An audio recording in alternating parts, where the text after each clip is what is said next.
Sa magandang araw muli sa bawat isa sa inyo. Purihin ng Diyos at nakapasok na tayo sa huling buwan ng taong ito. Parang kailan lang, parang napakatagal ng kapanahunan ng dahil sa tayo ay nakaranas ng kakaibang sitwasyon. Hindi lang dito sa ating bansa kundi sa buong mundo. Ngunit purihin ng Diyos at nakarating tayo sa malapit ng pagtatapos ng taong ito. Ito ay isang katibayan muli ng kabutihan at kagandahang loob ng Diyos. At tayo ay kanyang itinatawid sa bawat araw hanggang sa tayo ay makarating sa kanyang ninanasa na nais niyang ating madanasan at maratnan. Ito ay nakapagbibigay sa atin palagi ng pag-asa. Ang Diyos natin kasi ay Diyos ng pag-asa. At kailangan nating manatiling umaasa anuman ang ating kinalalagyang sitwasyon sa buhay. Ang Diyos ay palaging maglalabas ng mabuting bagay sa ating mga pinagdaraanan kung tayo ay nananalig sa Kanya. Ito nga ang sinabi doon sa talata sa sulat ni Apostol Pablo sa mga taga-Roma. Alam natin na sa lahat ng bagay ang Diyos ay gumagawa sa ikabubuti ng mga umiibig sa Kanya. Ang Kanyang mga tinawag ayon sa Kanyang mga layunin. For we know that in all things God works for the good of those who love Him and those who are called according to His purpose. God will always bring out the best for us who believe, whatever the situation that we may go through. At meron ding sinasabi ang isang bahagi ng kasulatan sa Lumang Tipan na nagbibigay ng ganyang pag-asa. Sa kabila man ng kulang pa sila noon sa lubos na kaalaman at unawa sa sinulat ni Haring Solomon dito sa Mga Ngaral, sa 2 kabanata talatang 11, ito yung kanyang isinulat dahil sinabi niya na ang karanasan ng tao ay parang paulit-ulit lang na bumabalik-balik. At itong kanyang pasimula doon sa Mga Ngaral, 3 kabanata, ang lahat sa mundong ito ay may kanya-kanyang panahon, may kanya-kanyang oras. This is according to his own observation. Because he was a very perceptive and observant person. Binigyan siya ng karunungan at katalinuhan ng Diyos. Sa talatang 2, sabi niya, ang panahon ng pagsilang at panahon ng pagkamatay, ang panahon ng pagtatanim at panahon ng pagbunot ng tanim, ang panahon ng pagpatay at panahon ng pagpapagaling, ang panahon ng paggiba at panahon ng pagtatayo, ang panahon ng pagluha at panahon ng pagtawa, ang panahon ng pagluluksa at panahon ng pagdiriwang, ang panahon ng pagkakalat ng mga bato at panahon ng pagtitipon sa mga ito, ang panahon ng pagyayakap at panahon ng paglalayo, ang panahon ng paghahanap at panahon ng pagkawala niyon, ang panahon ng pag-iingat sa isang bagay at panahon ng pagtatapon, ang panahon ng pagpunit at panahon ng pagtahi, ang panahon ng pagtahimik at panahon ng pagsasalita, ang panahon ng pagmamahal at panahon ng pagkapwa, ang panahon ng digmaan at panahon ng kapayapaan. Ito ay kanyang inilahad ayon sa kanyang napagmasdan. Pero meron siyang sinabi dito na napaka-importanting bagay na nakuha rin niyang kaisipan galing sa Diyos sa kabila ng hindi pagganap ang kanyang unawa patungkol sa mga nangyayari sa mundong ito. Sabi niya sa talatang 11, una ay katanungan sa talatang 9, ano ang mapapala ng tao sa kanyang pinagpaguran? Alam ko na ang itinakda ng Diyos sa tao. Ang sabi sa talatang 11, iniangkop niya ang lahat ng bagay sa tamang kapanahunan. Ang tao ay binigyan niya ng pagnanasang alamin ang bukas, ngunit hindi binigyan ng pagkaunawa sa gitna ng sa ginawa ng Diyos mula sa pasimula hanggang sa wakas. Maganda ang pagkakasaad nito dito sa pagkakasalin dito sa English, dito sa Ecclesiastes chapter 3. Etong sinabi niya dito sa verse 11 na mas kabisado ng maraming mga tao. He has made everything beautiful in its time. He has also set eternity in the hearts of men, yet they cannot fathom what God has done from beginning to end. Hindi man maintindihan ng tao ang lahat ng ginawa ng Diyos, magmula sa pasimula hanggang sa katapusan. Nilagay niya sa puso ng tao ang isang kaisipan at damdamin sa kanilang mga puso patungkol sa tinatawag na walang hanggan. At ang sabi, muli, He has made everything beautiful in His time. So then, let's talk about this important matter. God's time or God's timing. Itong pag-uusapan natin sa pagkakataong ito. Ang kapanahunan o ang panahon ng Diyos. Ako'y magsasalita sa paksang ang pinakaganap na kapanahunan ng Diyos sa kasaysayan ng sangkatauhan. Uulitin ko, ang pinakaganap na kapanahunan ng Diyos sa kasaysayan ng sangkatauhan. God's most perfect time or timing in human history. Ilang mga bagay bago tayo magpatuloy. Sa pagsusuri natin ng kasulatan ay matutuklasan natin na ang Diyos kailanman ay hindi napakaaga at hindi napakahuli. God is never too early nor too late. His timing for everything is always perfect.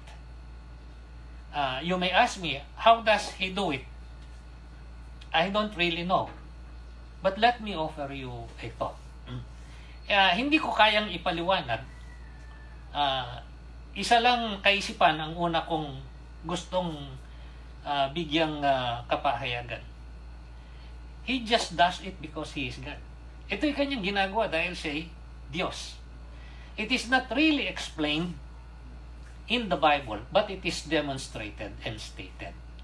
Hindi naman ito ginawan ng mga mahabang pagpapaliwanag sa Biblia. Pero ito'y ipinahayag at ito ay isinalarawan. Hopefully, He will help us recognize and see His perfect timing in the many areas of our lives, and then accept it as such and go along with it, appreciate it, and thank Him for it. Yun ang layunin natin sa ating pagtalakay sa araw na ito. Na nawa ay ating mapagwari ang kanyang tamang kapanahunan sa lahat ng bagay sa ating mga buhay, sa lahat ng sangkap nito. Tanggapin ito at tayo ay sumunod dito, magbigay ng pagpapasalamat sa Kanya at makatagpo tayo ng kasiyahan dito. Pero ito ngayon ang ating pag-uusapan. We will go to the message now. God's most perfect time or timing in human history. Ano ba ito? At paano ito inilalarawan sa Biblia? Pupunta tayo ngayon sa sinabi ni Apostol Pablo sa isa sa kanyang mga sulat na para bagang padaan lang na pagsasalita o pagsasabi. Pero napaka-importante ng bagay na ito. Dahil sinulat niya ito sa mga tao na binibigyan niya ng higit na unawa patungkol sa taglay nilang kaligtasan galing sa Diyos sa pamamagitan ng Panginoong Hesukristo. Ito'y nakatala sa Galacia 4 na kabanata. At babasahin ko ang 2 talata na nanggaling dito bilang batayan ng ating pagtatalakay. Kagaya ng aking nasabi kanina, hindi naman ipinaliwanag ng masinsinan o malawakan ang patungkol sa kapanahunan ng Diyos o timing ng Panginoon. Pero ito ay maaari nating maunawaan sa pamamagitan ng kanyang pagbibigay ng larawan.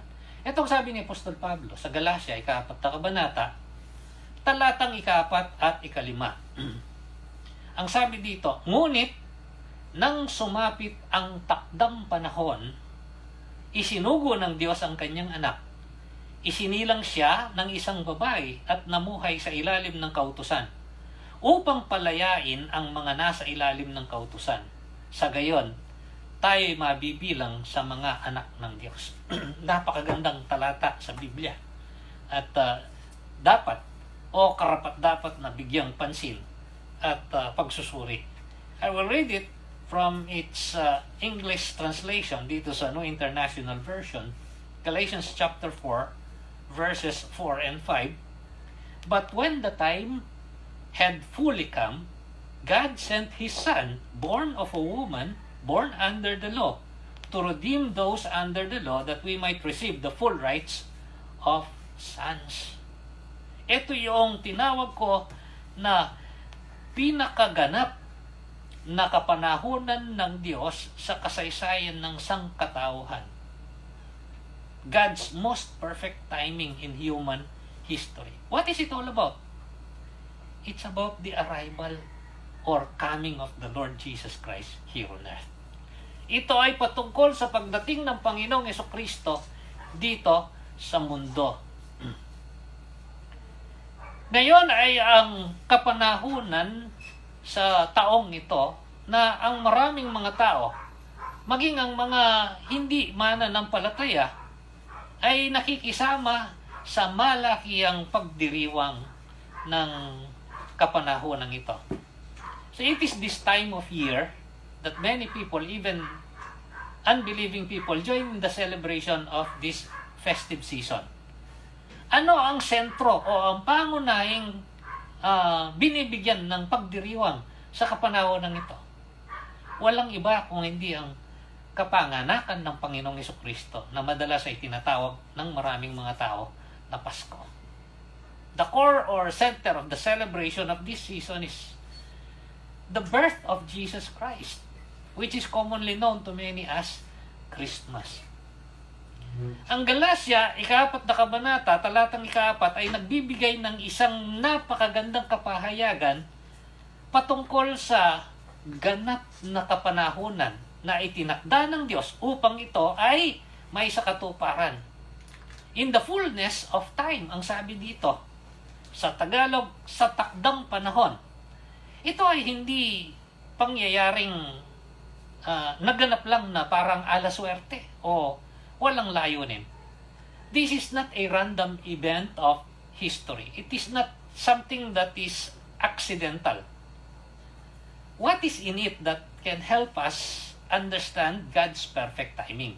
Ito ang ating susuriin dahil ito ang sentro ng pinakamalaking pagdiriwang ng maraming mga Kristiyano sa bawat taon na dumarating. Dito ay makikita natin ang ilang mga sangkap upang sa ganun maunawaan natin ang ibig sabihin ng ganap na kapanahunan ng Diyos o God's perfect time. Ilang mga bagay dahil ito'y patungkol sa kapanganakan ng Panginoong Jesucristo. Uulitin ko, babasahin ko dito sa kanyang pagkakasalin dito sa English, Galatians chapter 4 verse 4. But when the time had fully come, God sent His Son. Sinugo ng Diyos ang kanyang anak, born of a woman, isinilang ng isang babae, born under the law. Isinilang at naipailalim sa kautusan, to redeem those who are under the law that we might receive the full rights of sons. Upang tubusin ang nakapasakop sa kautusan, upang magkaroon tayo ng ganap na karapatan bilang mga anak ng Diyos. What's in it? Ano yung nandirito na makakatulong sa atin? Una sa lahat, it was planned by God according to His purpose. Ang pangyayaring ito ay pinlano ng Diyos ayon sa kanyang layunin o hangarin. It was planned by God according to His purpose. That is why Christ's coming is God's perfect timing. Ang plano at yung hangarin ay hindi pwedeng ipaghiwalay. You cannot plan without a purpose. And a purpose is useless without a plan. Kung wala kang hangarin o layunin, wala kang paplanuhin. At kung meron ka namang hangarin at layunin, wala rin itong magiging katuturan kung hindi mo pinagplanuhan ito. So, without a plan and purpose, you cannot determine whether what happened at the right time or not. Itong nagbibigay ng diwa at kaalaman sa pangyayari kung ito'y nangyari sa tamang kapanahunan. Kung ito ay merong plano at merong layunin. Or else it will just be a random and incidental event. God sent His Son. Ito ang sinabi. Sinugo ng Diyos ang kanyang anak nung ganap na ang kapanahunan. Sa takdang kapanahunan. Our God is a God of purpose. And He makes plans for His purposes. Makikita natin mula sa pasimula ng Biblia hanggang sa katapusan nito, ang Diyos ay Diyos na may layunin sa lahat ng bagay. Meron siyang mga hangarin. At sa lahat ng kanyang layunin at hangarin, siya ay gumagawa ng mga plano.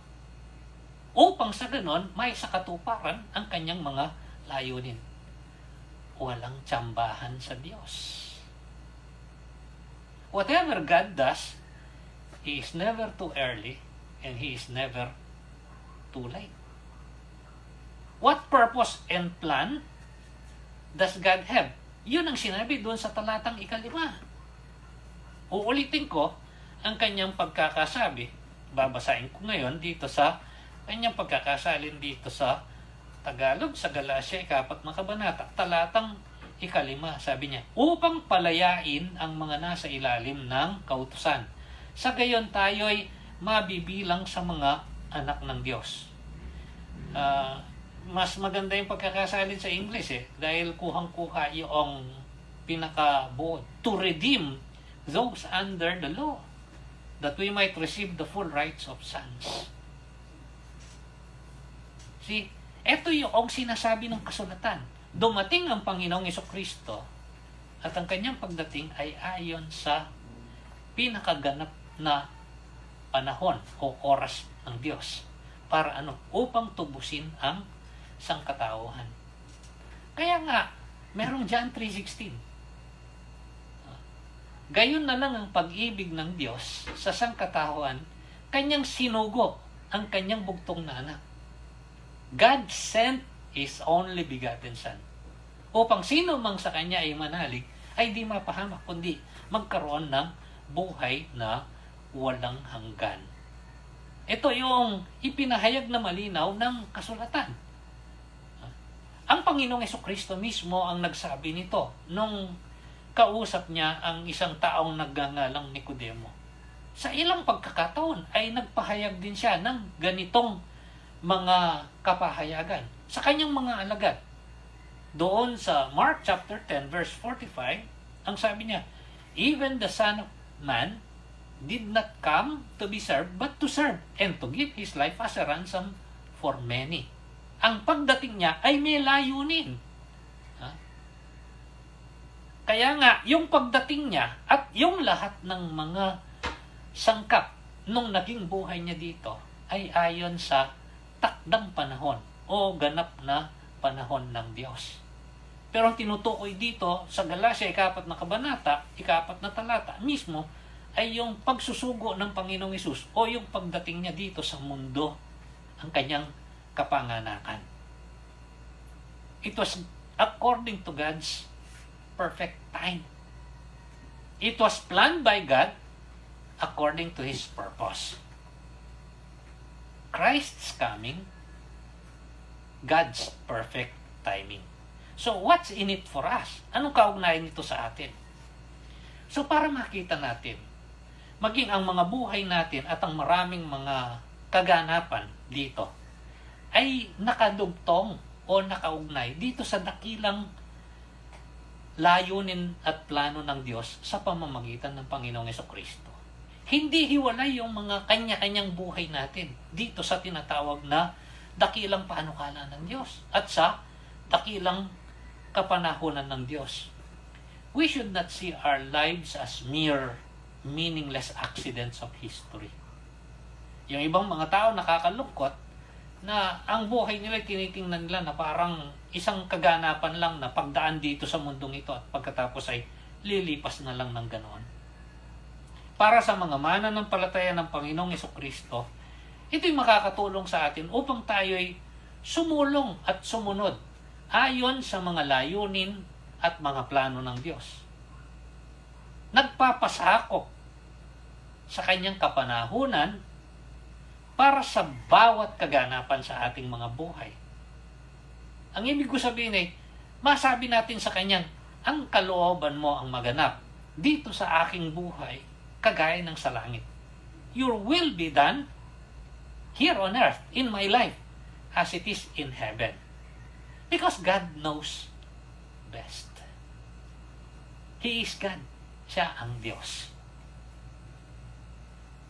Ang pinakaganap na kapanahunan ng Diyos sa kasaysayan ng sangkatauhan ay ang kapanganakan ng Panginoong Jesucristo. Ano ang ating mauunawaan dito? Ito'y pinagplanuhan ayon sa layunin ng Diyos. It was planned by God according to His purpose. God is a purposeful God. Kaya nga ang mga buhay natin, kapag nasa ilalim ng kanyang kapangyarihan, nakapasakop, lahat ng kaganapan ay nasa wastong kapanahunan ang lahat ng mga kaganapan nito. Christ's coming, God's perfect timing. Ano pang matututuan natin? It was promised and prophesied progressively. Itong ginawa ng Panginoong Diyos na pagsusugo sa Panginoong Jesucristo, ang kanyang kapanganakan at pagiging tao dito sa mundo, ay ipinangako at ito ay ipinahayag bago man ito mangyari sa paunlad o padagdag na kaparaanan. It was not a random event. God spoke to men in the past to let us know in advance that it will happen. Dinahandahan ng Panginoon ang pagpapahayag patungkol sa magiging pagdating ng Panginoong Jesucristo dito sa lupa. Nagpahayag siya sa napakahabang kapanahunan. Kaya ang buong lumang tipan ay isang paghahanda para sa pagdating ng Panginoong Jesucristo. The prophecies were very precise, so much so that they can be confirmed. Yung mga kapahayagan na nakatala sa Biblia, bago ito magkaroon ng kaganapan, ay napaka-eksakto. Upang sa ganon, kapag ito ay nangyari, ito ay magkaroon ng katiyakan. Halimbawa, tingnan natin ang sinasabi dito sa Mateo. Sa pasimula ng paglalahad patungkol sa buhay ng Panginoong Jesucristo dito sa lupa ni Mateo, itong sinabi niya sa unang kabanata, talatang 18. Ito ang naganap ng ipanganak si Jesucristo. Si Maria na kanyang ina at si Jose ay nakatakda ng magpakasal. Ngunit bago sila makasal, nalaman ni Maria na siya'y nagdadalang tao sa pamamagitan ng kapangyarihan ng Espiritu Santo. At ikinuwento yung mga detalye kung papaano ito nangyari. Pero ang sabi dito, sa talatang 22, nangyari nga ang lahat ng ito upang matupad ang sinabi ng Panginoon sa pamamagitan ng propeta.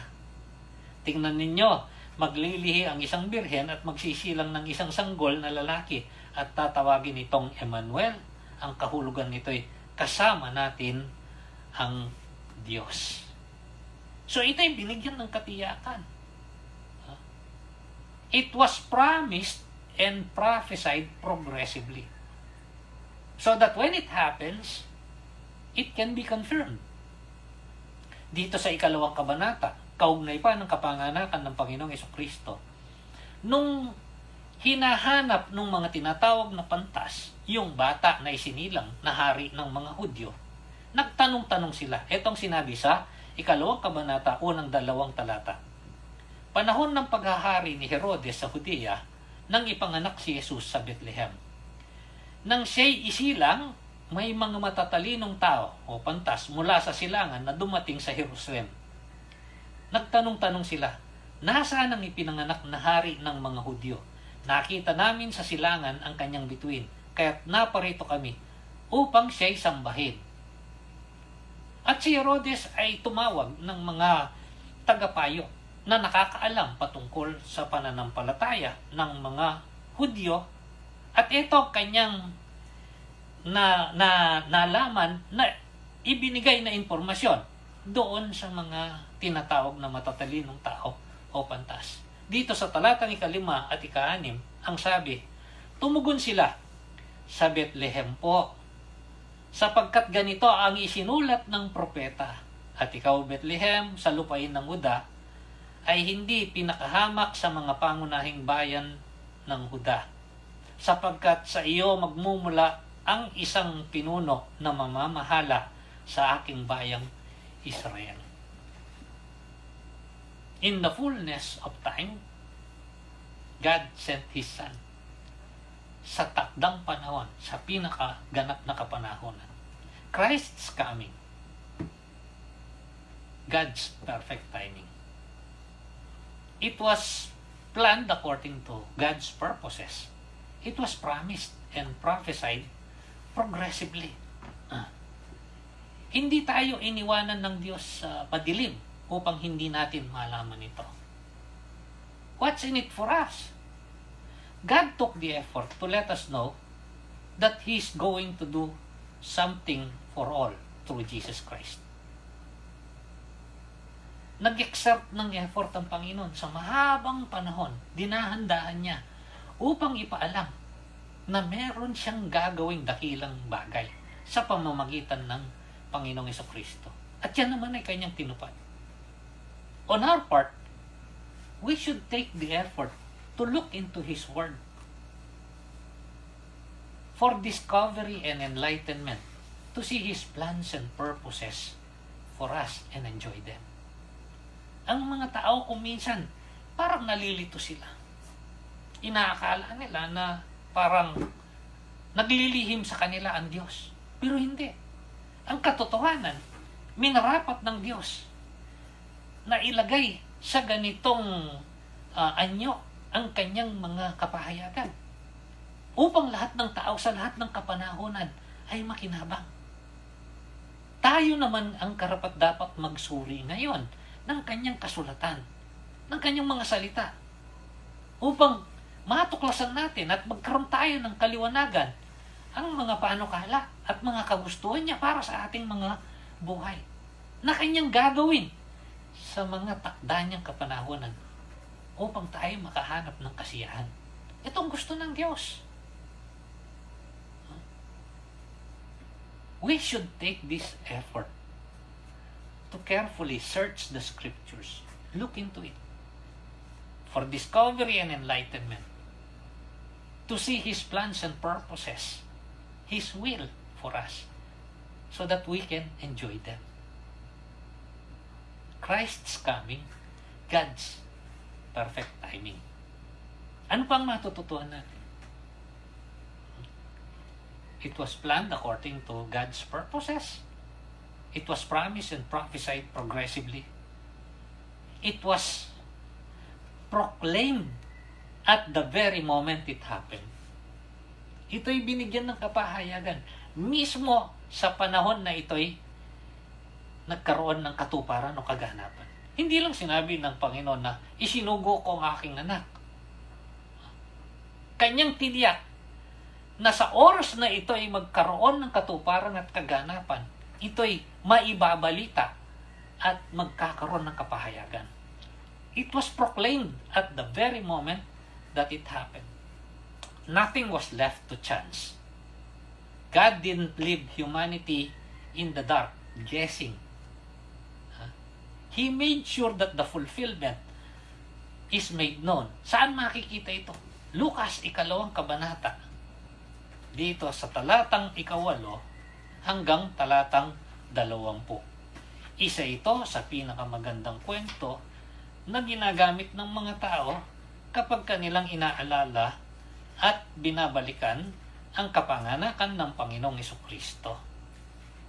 Itong sinasabi, Lucas 2 kabanata, magmula sa talatang 8.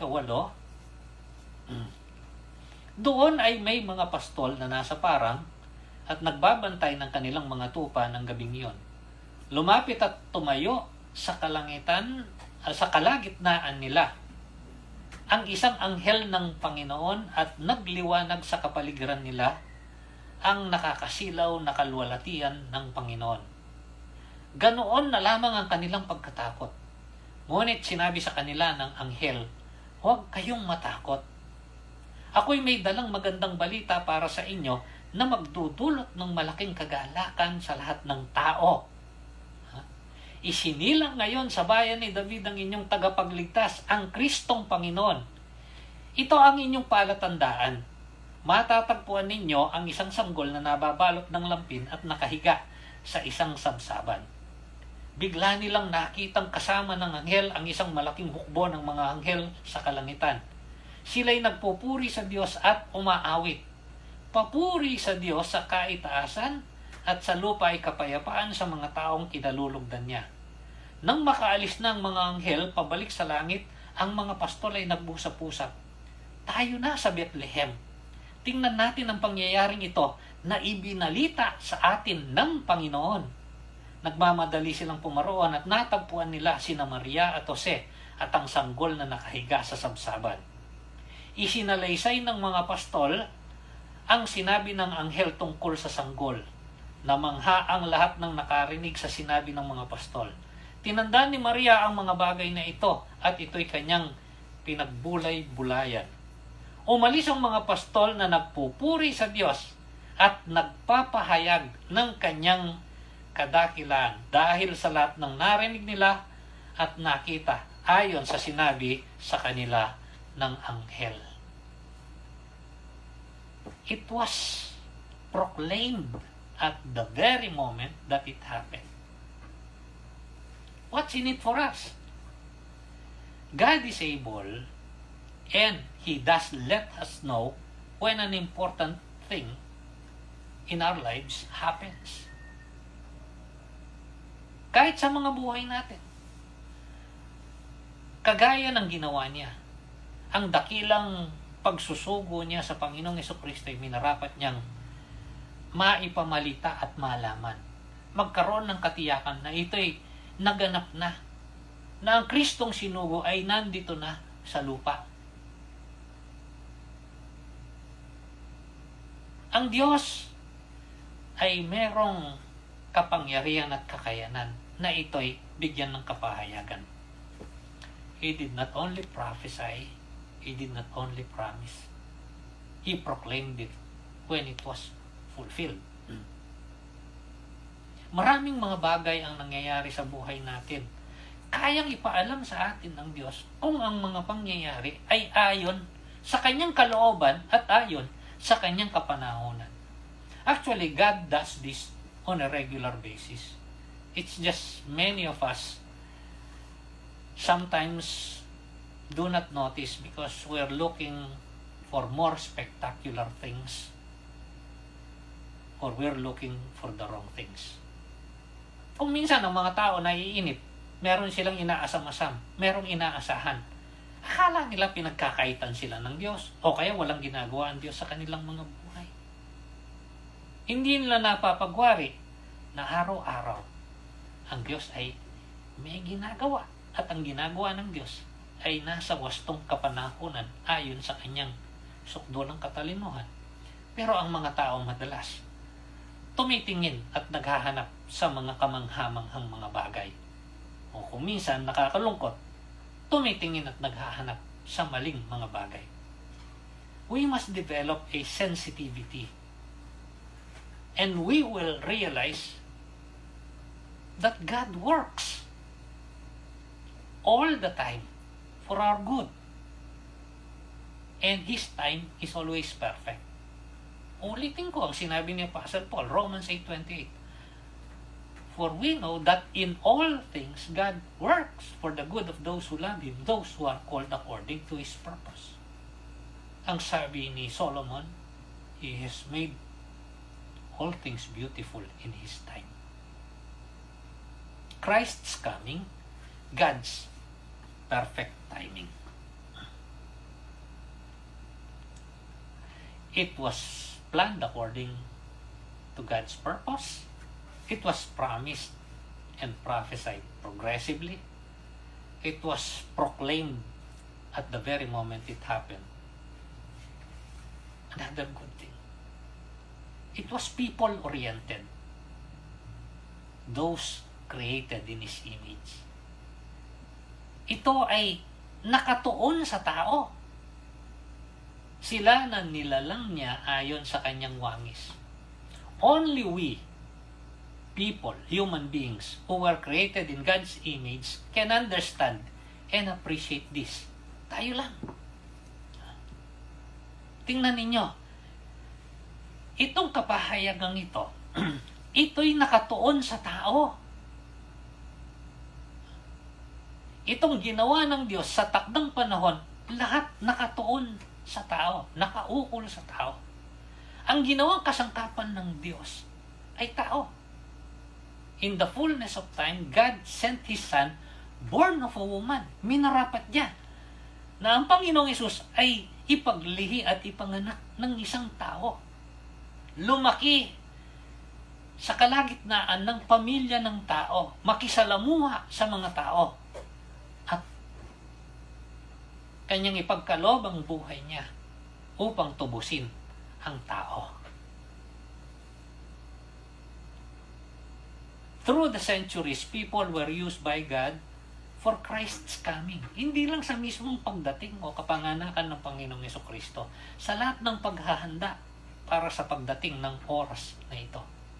Gumamit ng tao ang Diyos. As I've said in my previous messages, God could have sent Jesus Christ coming here, descending from heaven like many of the angels, without even going through the process He did. Siya'y dumating dito upang maging kagaya natin ng mga tao. Huwag nating kalimutan, tao din ang kadahilanan. Kanina, binanggit ko yung Marcos, 10 kabanata, talatang 45. Ang anak ng Diyos ay hindi dumating upang siya'y paglingkuran, ngunit upang siya'y maglingkod at kanyang ipagkaloob ang kanyang buhay bilang katubusan sa marami. Sinong marami? Mga tao. For the Son of Man did not come to be served, but to serve and to give His life as a ransom for many. He came for us. Ito sinabi ni Pablo kay Timoteo na gusto niya na pagtibayin ni Timoteo sa pagpapatuloy niya sa pangangaral ng mabuting balita.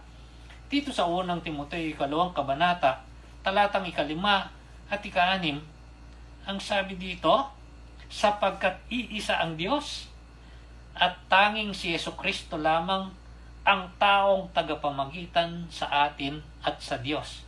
Inihandog niya ang kanyang buhay upang tubusin ang lahat mula sa kasalanan. Ang katotohanan ito ay pinatunayan sa takdang panahon.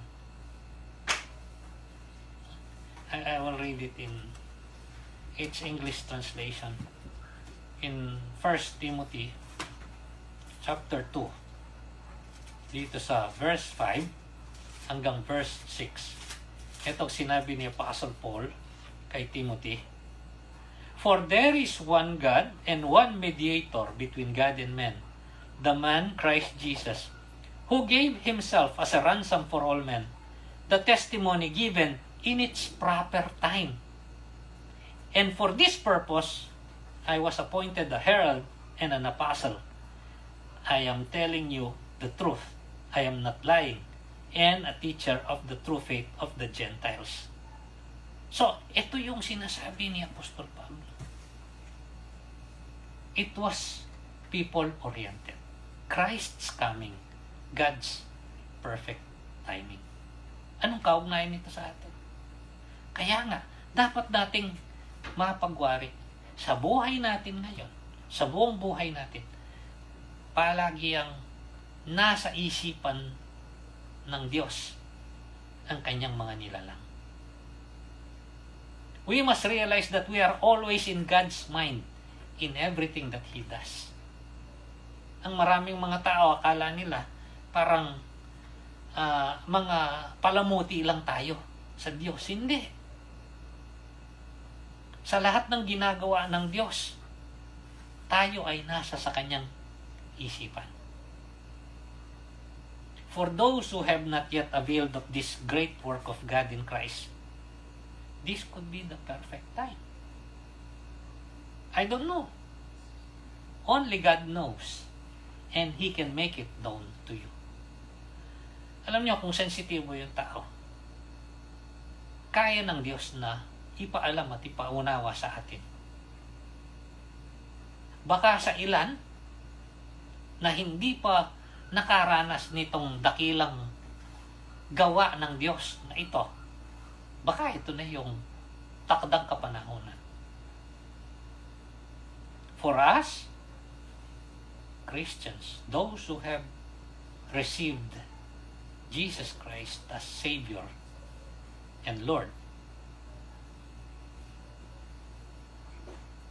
for us who already know, we are assured that God's timing for a lot of other things shall come to pass.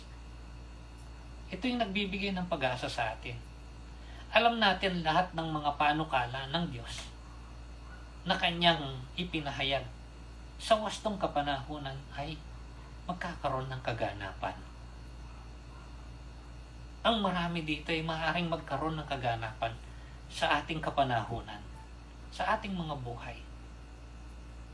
Anong kailangan nating gawin? We must live in faith, by faith, in hope, submitting to His will and obeying His word.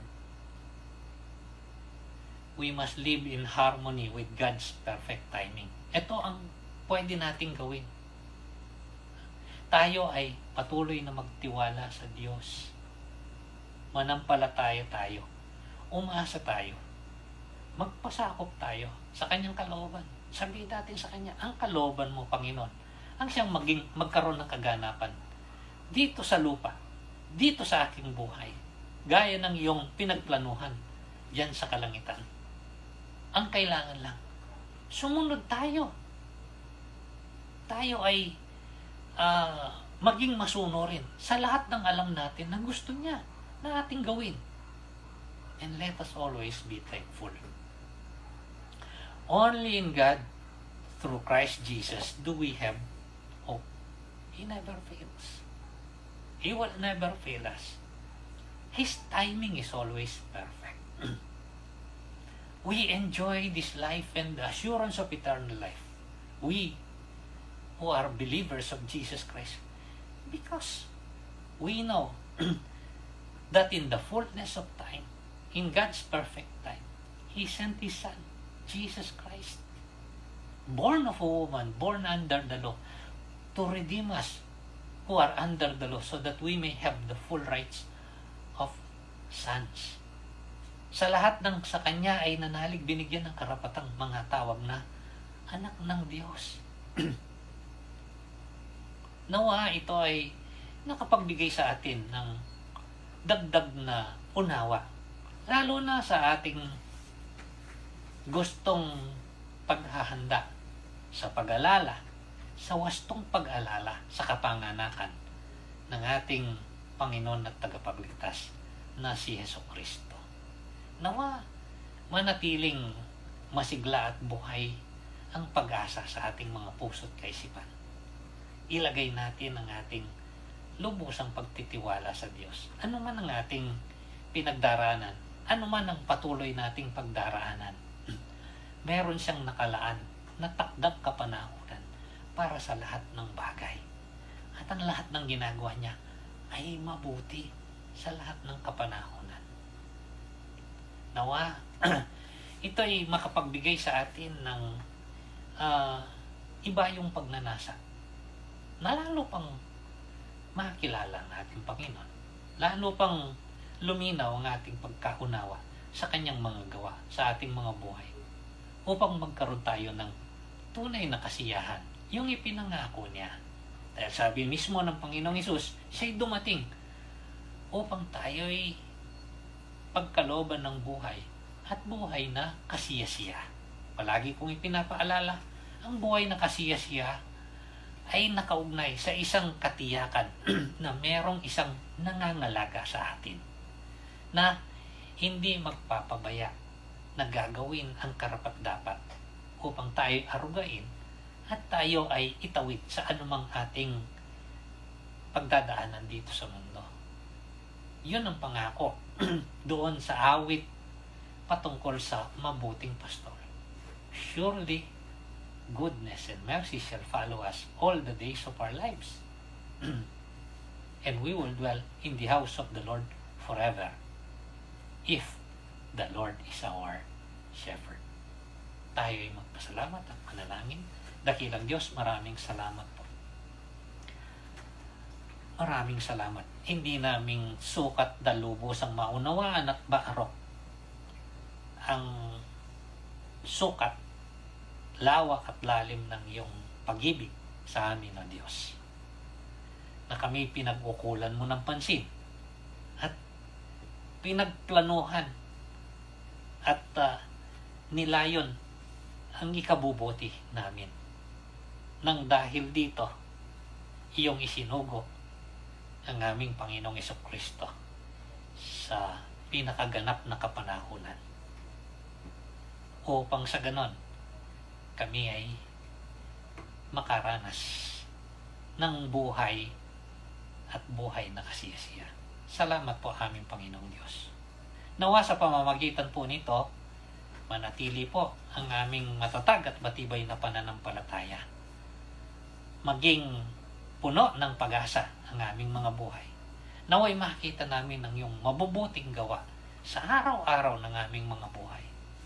Nawa, O Diyos, hindi po kami magkulang sa pagpapasalamat sa iyo, sa pagbibigay ng kapurihan sa iyo, O Diyos. Patawarin mo po kami kung kami nagkukulang sa pagkilala sa iyong mga kabutihan at gawa sa aming mga buhay, O Diyos. Naway ito'y mag-udyok sa amin upang mamuhay kami ayon sa iyong mga utos, ayon sa iyong mga kalooban. Sa gayon, kami magkaroon ng kasiyahan. Salamat po aming Panginoon. Pinupuri ka namin, dinadakilan. Pinasasalamatan, sinasamba. Salamat po sa iyong pag-ibig.